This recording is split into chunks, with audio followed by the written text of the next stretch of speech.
Have you ever tried to fall asleep by forcing your mind to be quiet, and somehow your thoughts only got louder? Have you ever wondered whether the real problem is not that you think too much, but that you keep wrestling your thoughts like they are enemies? Welcome back to the channel. Tonight we are walking into something simple but life-changing. The idea of no mind, not no brain, not numbness, not pretending you do not have worries. No mind in the Zen sense is closer to this. The mind is still there, but it is no longer grabbing everything. Thoughts can arise, yet you do not chase them. Feelings can pass through, yet you do not build a house inside them. Sleep becomes possible not because you solved every problem, but because you stopped turning your bed into a battlefield. I want to tell you a story that begins with a person who thought sleep was a reward for finishing the day.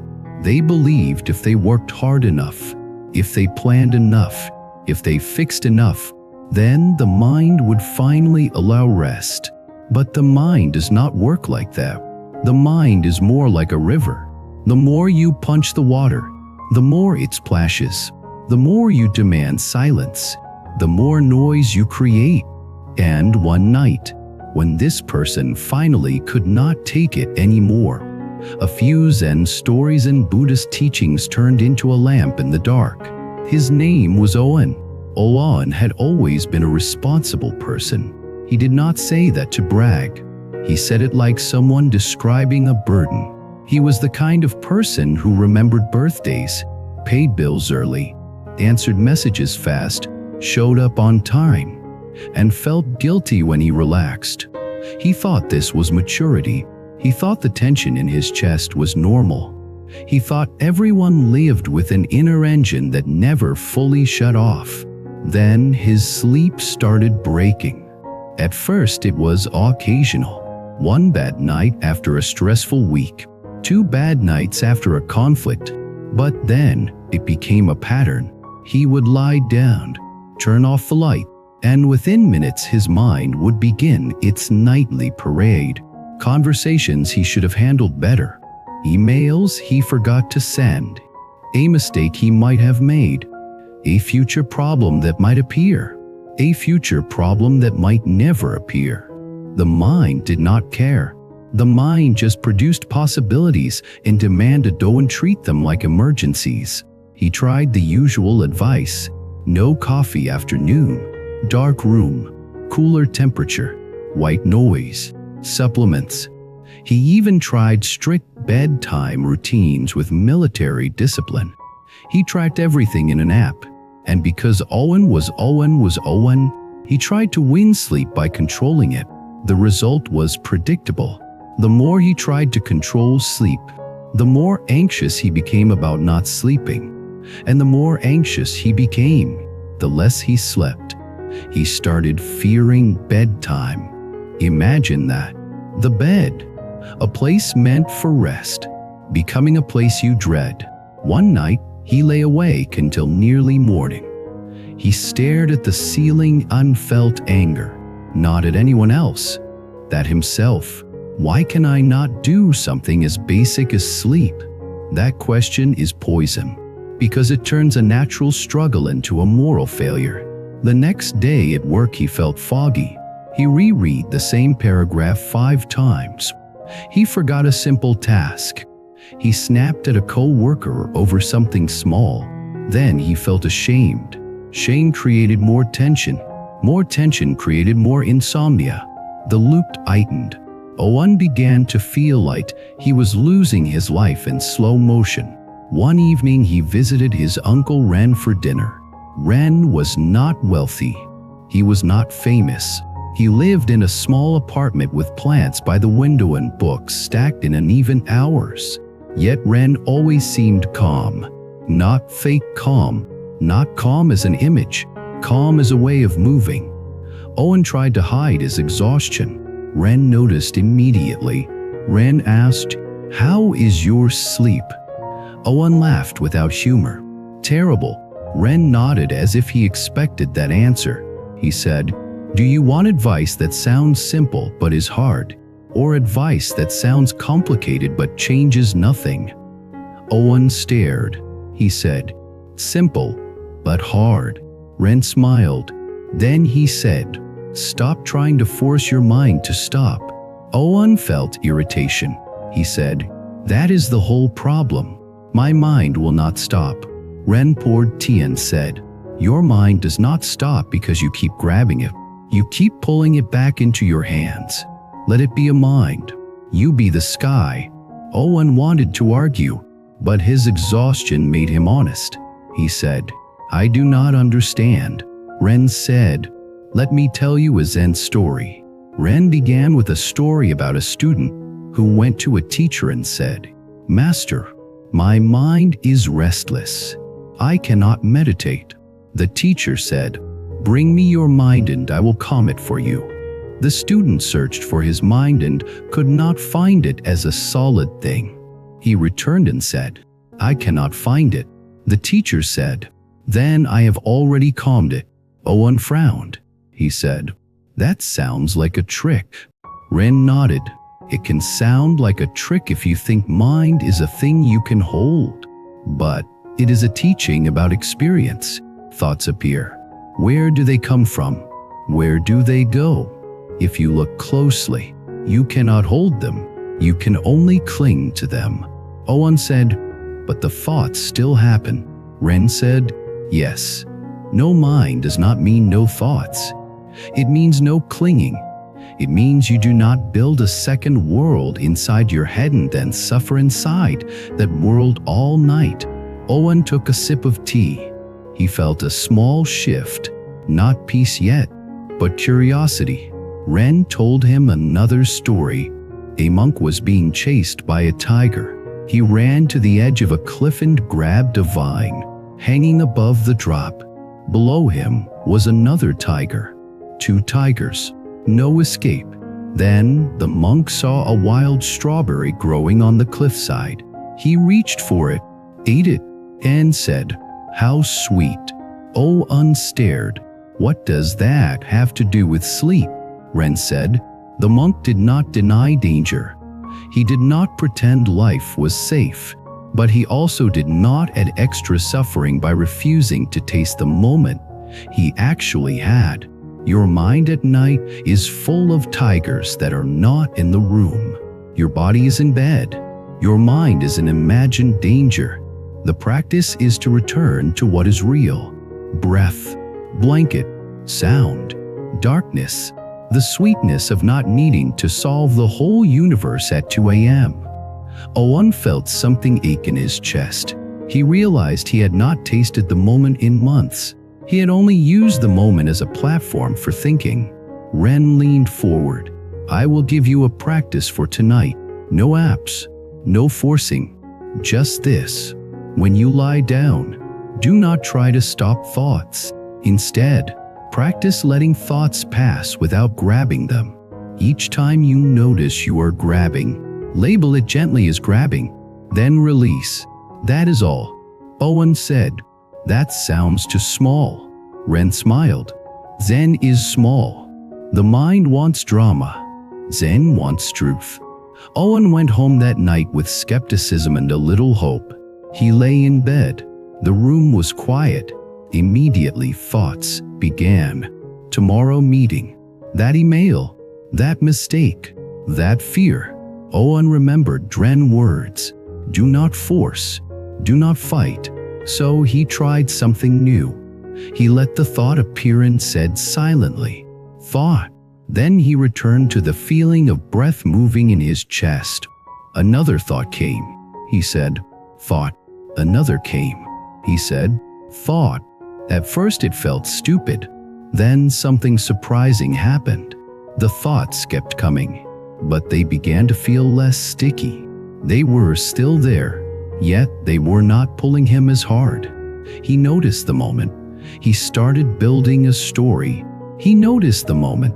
He started rehearsing an argument. And when he noticed, he returned to breath. Then he forgot. He got pulled into a story for several minutes. He remembered again. Grabbing, release, breath, This was the first night in a long time. He was not angry at himself in bed. He was simply practicing. At some point he fell asleep, not dramatically. He just faded into sleep the way a hand relaxes when it stops squeezing. He woke up around 4 a.m. briefly. He noticed the urge to panic. Oh no, I am awake again. He remembered the practice and smiled slightly. Awake is also a moment. He felt the sheep. He heard distant traffic. He breathed. He did not demand sleep. A few minutes later, he slept again. In the morning, he felt something unfamiliar. He did not feel perfect, but he felt kinder toward himself. That kindness mattered more than he expected. Over the next week, Owen practiced every night. He did not treat it like a test. He treated it like training. Some nights were better. Some nights were still rough. But something shifted in his relationship with insomnia. He stopped seeing it as proof he was broken. He started seeing it as a moment to practice releasing. Then Ren invited him to a small meditation gathering. Owen expected a serious room full of perfect calm people. What he found was ordinary humans sitting quietly, some sleepy, some restless, all trying to learn. The teacher that night was a woman named Aya. She spoke softly and clearly. She said something that landed right in Owen's nervous system. Sleep is not something you conquer. Sleep is something you allow. Aya explained that the mind often resists sleep because it is afraid of losing control. When the body falls asleep, the thinking mind cannot supervise. For a person who uses thinking as protection, sleep can feel like surrender. The mind then creates noise to stay in charge. Owen realized that was him. He thought his overthinking was problem-solving, but it was also guarding. Aya offered a Buddhist-style teaching. She said suffering grows when we cling. At night, clinging looks like this. I must fall asleep now. I must not think. I must control tomorrow. I must not feel anxious. I must erase this feeling. The more must you stack on the mind, the more the mind rebels. Then she gave an image. Imagine you are holding a bar of soap. If you squeeze, it slips. If you hold gently, it stays. Owen smiled because it matched the orange lesson he heard once from another story in his life. Hold gently. Do not crush. After the gathering, Owen spoke to Aya privately and admitted, I want no mind. I want my brain to shut up. Aya smiled kindly. No mind is not shutting up. No mind is not being grabbed by the mind. It is the difference between hearing a radio in the next room and believing you must obey every word the radio says. Owen asked how to do that when thoughts are loud. Aya said, let me tell you one more Zen story. A man walked into a village and heard a dog barking all night. He became furious. He could not sleep. He complained to everyone. The next night, the dog barked again. He got more furious. On the third night, he realized the dog was just barking. The sound was sound. His suffering was the argument with the sound. When he stopped arguing, the barking became part of the night and sleep returned. Owen frowned. So I should accept the thoughts barking. Aya nodded. Thoughts bark. The practice is to stop barking back. That night Owen tried Aya method. Instead of labeling thought, he labeled barking. When a thought screamed, he said, barking. When worry rose, barking. When planning appeared, barking. He noticed something subtle. The label made the thought less personal. It turned the thought into a sound event rather than a prophecy. Then he added compassion. When the mind barked, instead of getting angry, he whispered inwardly, thank you for trying to protect me. You can rest now. That sentence surprised him. He felt tears rise. He realized his mind was not his enemy. It was a frightened protector trained by years of pressure. Fighting it was like punching a scared child. The more Owen practiced, the more he began seeing his daytime life differently too. He noticed that he was planting seeds of insomnia during the day, not intentionally. Through habits, he checked messages constantly. That trained the mind to scan. He multitasked through meals. That trained the mind to stay scattered. He avoided difficult conversations. That trained the mind to rehearse them at night. He pushed emotions down. That trained emotions to rise later in the dark when the body was finally still. Buddhist teaching calls this cause and effect. Karma, not mystical punishment. Momentum. What you repeat becomes your default. What becomes your default shapes your nights. Owen began changing small daytime causes. He took 3 minutes of silence in the afternoon. No phone, just breath. He practiced no mind while awake, not to become spiritual, to become less overloaded. He also began finishing one small task before switching. He practiced single attention. That calmed the mind's constant switching habit. That habit is a major fuel for nighttime racing. He began speaking one honest sentence a day that he normally avoided. Not dramatic confrontations. Simple honesty. I cannot take that on this week. I need time to think. I am feeling overwhelmed. Each honest sentence reduced the backlog of unsaid truth that used to echo at night. Then something beautiful happened. Sleep became less dramatic. Some nights were still broken, but broken nights did not break him anymore. One evening he experienced a setback, a stressful event at work, a conflict, a financial surprise. The old mind returned. That night, he lay awake again and felt frustration. He almost gave up. Then he remembered the Zen part of Zen. Return again, not because you are failing, because returning is the practice. So he returned. He felt the pillow. He listened to the room. He noticed thoughts. He labeled barking. He softened. He let the breath be the anchor. He did not demand sleep. He allowed rest. Even when he did not sleep quickly, he noticed something. His body was resting more because his mind was not fighting as much. That reduced the fear cycle. Less fear meant more sleep later. Owen began to understand that inner peace is not only sleeping. Inner peace is the ability to be with yourself without violence. And that is why no mind teachings are so powerful for sleep.